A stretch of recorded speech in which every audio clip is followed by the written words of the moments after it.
I believe we are about to be live or live already. Just 1 second.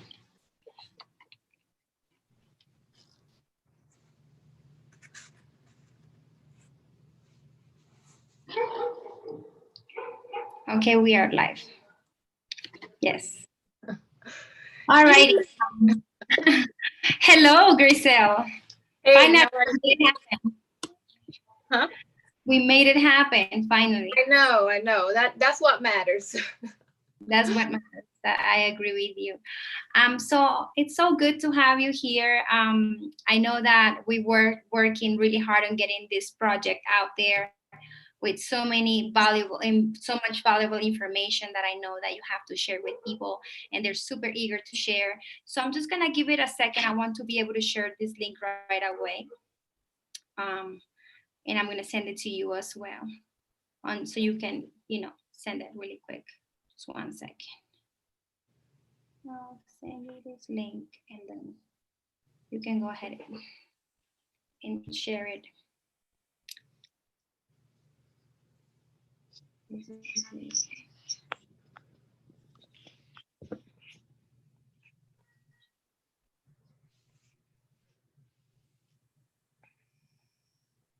Okay, you got it. You send it through where? Through Like, so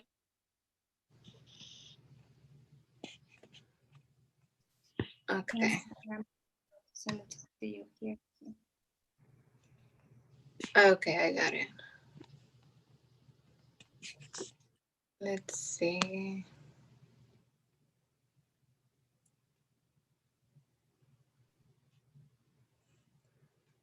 Okay.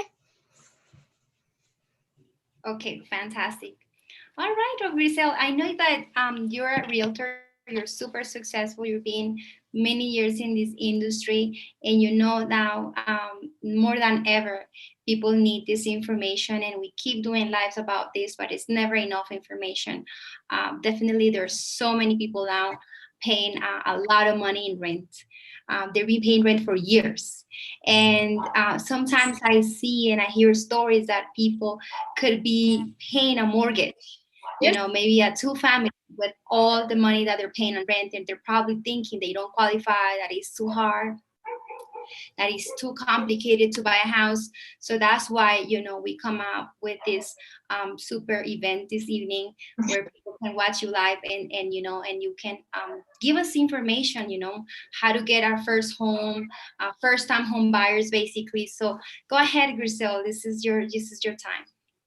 Well, thank you. Let me just start off by introducing myself a little bit. My name is Grisel Garrido. I am a real estate agent with Keller Williams Capital Properties in Rockville, Maryland. I've been an agent for 6 years now, and as promised, I have frequently asked questions from my first-time home buyers. I'll share with you guys two questions today, and pretty much the $1 million question that everybody wants to know all the time is how much money do I need for a down payment? And I get it. While 20% down is pretty much the gold standard if you want to lock in pretty much the best interest rate and eliminate that mortgage insurance, is not the only option. So I just want everybody to know that there's other programs out there like FHA loans, which require as little as 3.5% down payment. We also have conventional loans that require as little as 3% down payment. You can do 3%, 5%, 10% down payment. So it's not always 20%. Also, if you're trying to live like in the country area, there's a loan that is 0% down payment. That will be a USDA loan. And if you're a military service member, you can do a VA loan, which is also 0% down payment. So there's many options out there. It's just pretty much based on your financial picture.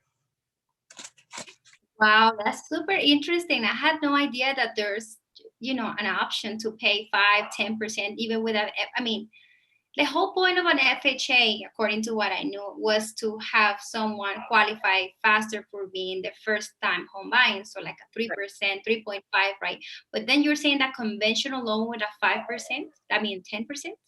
Yes, and you can do 3%. Of course, you have to qualify, you have to meet the criteria for those loans, but that option's there. And if you work towards that option, then it's probably the best option for you.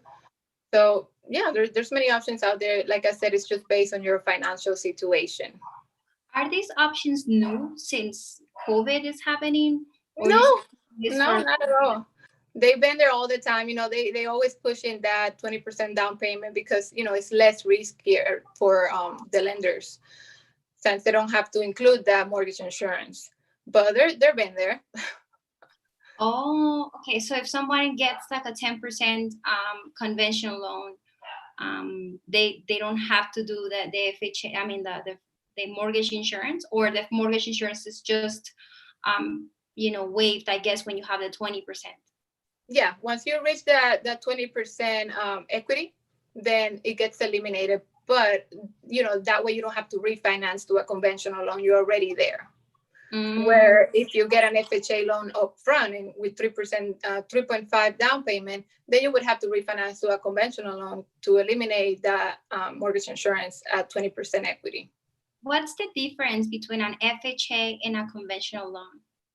Well, pretty much the FHA is more flexible. It's backed by the Federal Housing Administration. So they make it a little bit more flexible for buyers as far as, debt to income ratios and credit scores and things like that. So it's a little bit easier to qualify for an FHA loan. So it's out there to help buyers. But if your credit's a little bit better, or things like that, like you could help them with that, then you could qualify for a conventional loan. Like I said, that would save them the headache of later on having to refinance.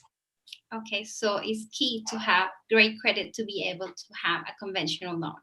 Yes, There yes. you go. Credit always helps.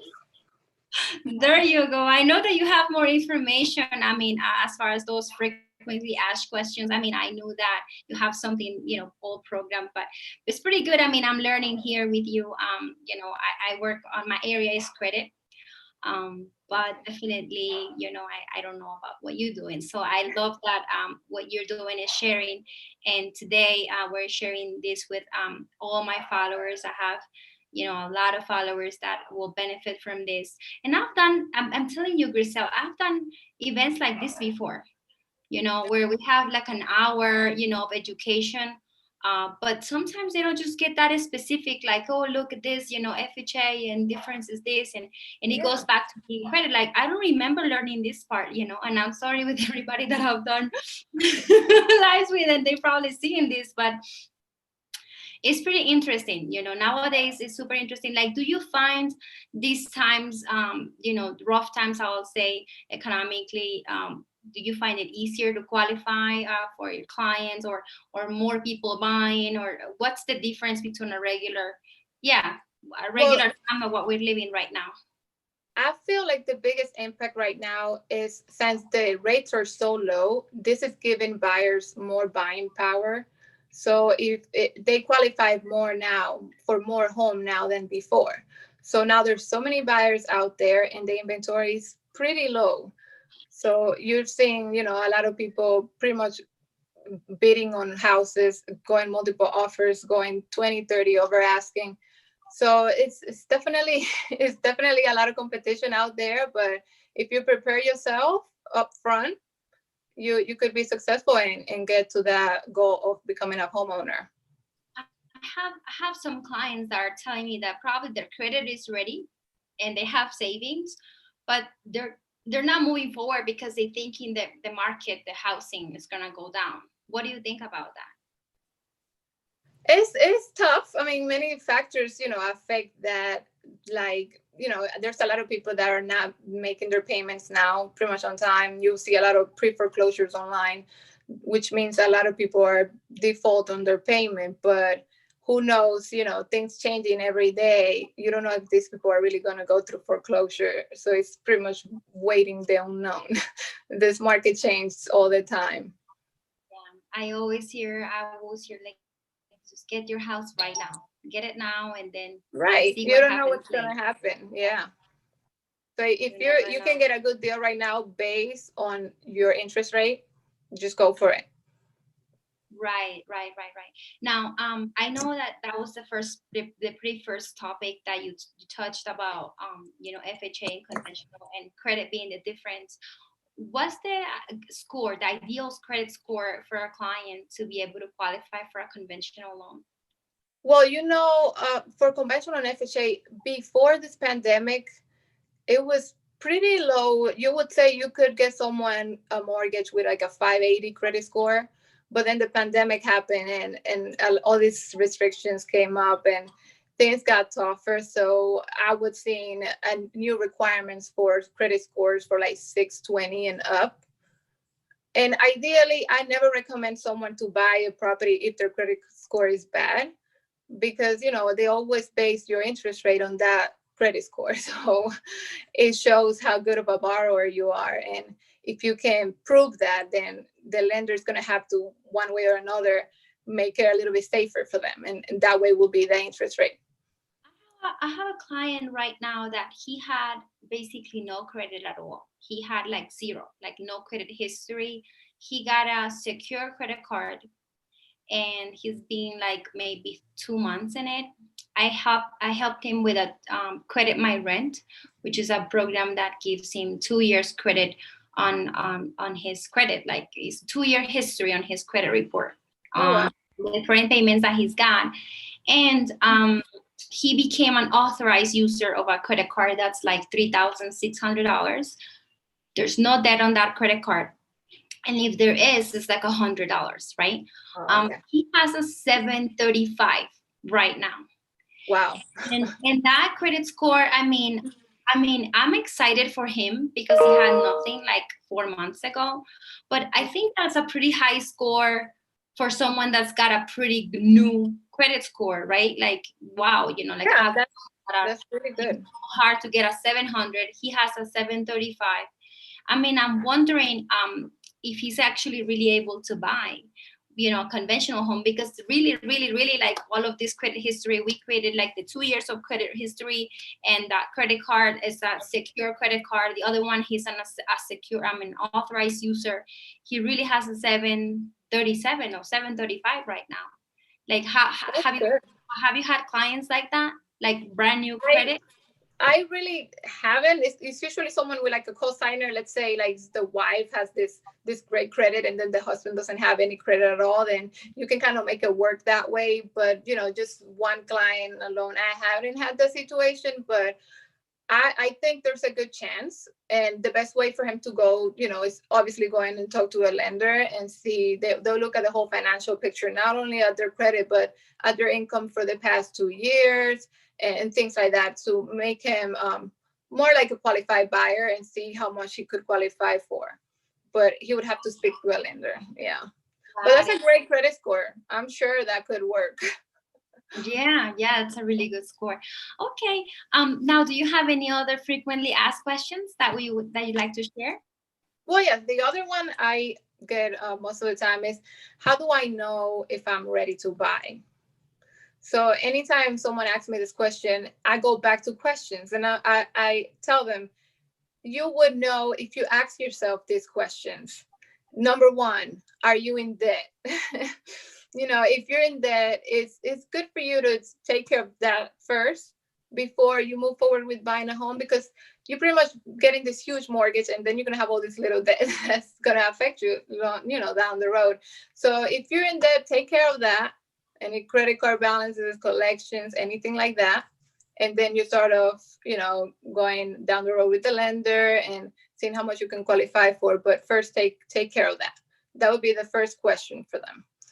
The second question would be, do you have a reliable and steady source of income?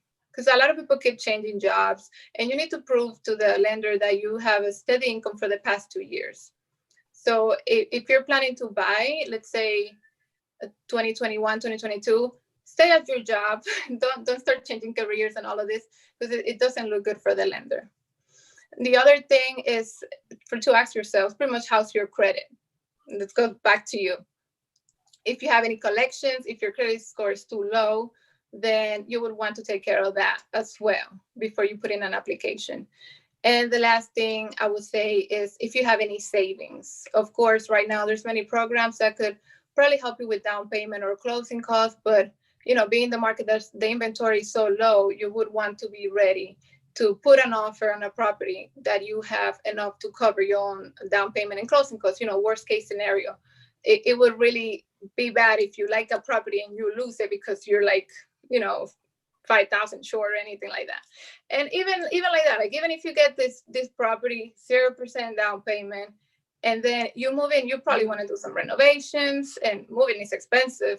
So have good savings, have good credit, take care of your debt, and go back and see how reliable is your job.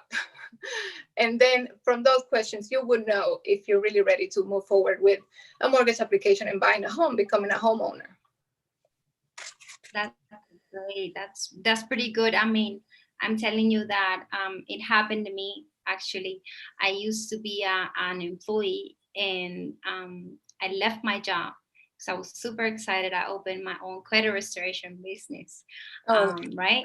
And it's interesting because on 2018, I filed my taxes as an employee and then some income on credit restoration, right? And then 2019 was my first year actually doing my taxes as a full-time self-employed. So oh, that's what held me back from being able to buy. And I never knew that I, shouldn't have left my job, but at the same time, I was just so tired out working there. I'm sure. And then I said, but this is like I'm telling you that tip. You have no idea how important it is because it held me back a full year, literally, of being able to buy a Right, full year. And it was painful. It was very painful because being ready as far as like having the money, the savings, the credit, and then, oh, what happened? What do you mean you left your job? I'm like, what do you mean? right. I had a business, right? So definitely great tip. Thank you so much for sharing. I'm sure people will appreciate this information. What else do you think that people should know as a frequently asked question? Well, those are the ones I had in mind. I don't know if you have a question. Maybe I could answer it. I could move up to the tips for buying in this new normal that we have now. Like, it's so crazy out there. Like, things are changing. So obviously now we're showing houses with a mask. They have this limit of 3 people at a time in any property, including the real estate agent. So before you used to take your whole family, let's go see this house. Well, then now it's not that way. And it's kind of sad, because then you really want your family there and share that moment with them. But now with all these restrictions, we have to adjust a little bit. Same thing with open houses. Now, before you used to see everybody just walking through rooms and things like that. And now there's a line outside and everybody's taking turns. So those things you have to keep in mind. Now things are different. We're getting used to this new normal. Definitely, definitely. No, I agree with you. What about I've seen a lot of people more looking into like to Zillow and stuff like that before actually checking out a house. What is your opinion on that? Is it good to do your homework first on Zillow and then contact a realtor, or telling your realtor what the ideal house would be and then go check them out? What's your take on that? Well, I always recommend that more than Zillow, it's more effective if you get in your car and actually drive. You'll be surprised. Like, you probably had this area in mind, but then you drive through it different times of the day and you don't really like that area. So you can start like excluding areas that you don't really like. That way your search, is more centered to where you really want. Besides the house, the location is very important. So I always recommend, look, get in the car, drive through all the areas you have in mind, and then you can start looking. That's the best thing. I've heard that I mean, it probably is going to be off the topic, but I mean, I saw this on Instagram today and I said I should ask her. A lot of people that are doing first time home buying, it is highly recommended to buy a two family or more, or, because that way they can get some money on rental income, or it's just way better to just get your house. It depends, right? I guess on someone's Yeah. goal. Yeah, it depends on what you're looking for, and your long-term goal. Because a lot of people are just looking for their forever home, or like a home they can live and raise their kids for probably 10 years and then move. So it depends on that. But honestly, I haven't seen a lot of multi-family properties listed. So that's more, it's more rare to see. Oh, okay. Yeah. Oh, okay. Okay. That's pretty What I interesting. see more often is people looking for like a single family home with a basement and then they rent that basement. But that has nothing to do with their financing or anything like that. But it's always good to have that option. Like I want a property with a basement, worst case scenario, I have to rent the basement for extra income, then that's an option. Got it. Got it. Okay.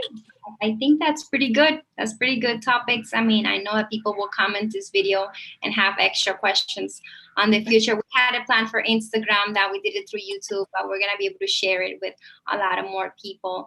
And if you're watching this video and you took the time to stay all this time, I'm pretty sure that you're interested in getting a house or getting your credit improved. Just text the questions like, hey, these are my questions, and we'll be right here. Yeah, of Right. course. And now, well, if we're done with the, are we done with? Well, yeah, I haven't shared the 5 tips. I'm not sure Okay. everybody's waiting for those, but Yes, yes, yes. but We are. I just have 5 tips if you are, thinking to buy anytime soon on this market right now, which is pretty much the new normal, just to keep in mind. Number one would be to have your financing ready to go. This is not the time to like put in a mortgage application halfway and not provide, the documents that they require. So let's say you apply for that mortgage, provide everything that they requesting, which is, past 2 years, tax returns, any bank statements, pay stubs, things like that. Provide them. That way, when you go out to look at properties, you're ready to put an offer. You have your pre-approval letter in hand. You don't want to go see a property Friday night and have to wait until Monday to obtain that letter. You want to be ready to write that offer the same night because you can lose properties. Pretty much that's how you lose them. The second tip I have is to be prepared to go over asking. In this market, everything right now is pretty much going over asking. So one tip for that will be the third one, which is to start looking under your budget. So let's say you were approved for 400. Ideally, in this market, you want to start searching at properties for like 350. That way, you have that wiggle room to escalate your offer a little bit and have a better chance to winning against other offers. And number 4 is to write a letter to the seller. And you'll be surprised. I mean, a lot of people don't like this or don't use this anymore. But it happened to my last offer last week. I wrote an offer and I was talking to the listing agent and I was like, is there anything I can do to accommodate your seller? And she actually said, well, not really, but she mentioned that she wished people were writing letters to her because some homeowners are like attached to their properties and they want to know a little bit about the buyer and who's going to be there and how they're going to take care of the home. So if you can put a quick letter with your offer, that's a good tip. And the last one, be ready to give up some contingencies in this market. One that you've seen a lot of people giving up right now is home inspections. I never recommend buying a home without a home inspection, of course, but that option there will be buying it as is, meaning you can do a home inspection and if something's majorly wrong with the property, you can cancel the contract. But then again, your offer makes it a little bit stronger if you're taking it as this, because now that seller knows that this person's going to do an inspection, but they're not going to be asking for little repairs that they don't probably want to take care. So those are my 5 tips. If you want more, contact me. I have a lot more, but those are the main ones that could work right now in this market. Wow, that was great. I actually shared all of those right away to my stories because I think they're pretty good. I mean, that's pretty interesting. Yeah. That story. We have to think as a seller now. Definitely, if we're really interested in buying that property, like, right, okay, this is the house that I see myself in the future and stuff. It's pretty interesting what you're saying, and I can't wait to hear more. Definitely, this was too short. Yeah. And to go over the credit part, right? If that's something that's delaying you from contacting a realtor because in the past, like 5 years ago, 4 years ago, or even 2 years ago, you have negative items on your credit report. Anything from medical collections, any collections from credit cards, store credit cards. any loan or anything that you have a negative on your record, just give us a call. We're going to be able to help you out. Okay.